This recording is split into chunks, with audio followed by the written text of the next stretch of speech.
السلام علیکم۔ آج پھر اردو شاعری کا دن ہے اور علامہ بہت یاد آ رہے ہیں کیونکہ ہم قرض میں ڈوبے ہوئے ہیں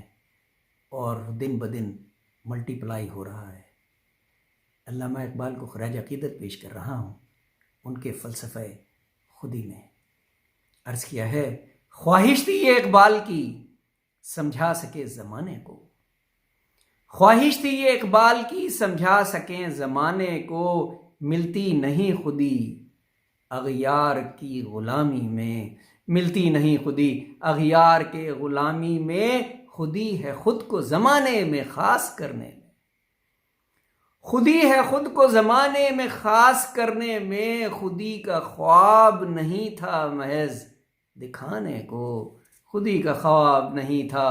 محض دکھانے کو، خودی تو خواب تھا، خودی تو خواب تھا دنیا کو یہ بتانے کا، خودی میں پنہا ہے قوم کی غیرت لوگو، خودی میں پنہا ہے قوم کی غیرت لوگو، خودی میں پنہا ہے قوم کی عزت لوگو، خودی میں پنہا ہے مومن کی عقیدت لوگو، سمجھ سکی نہ مگر قوم، خودی کا مطلب سمجھ سکی نہ مگر قوم، خودی کا مطلب کہ ملتی نہیں خودی اغیار کی غلامی میں، ملتی نہیں خودی اغیار کی غلامی میں۔ شکریہ۔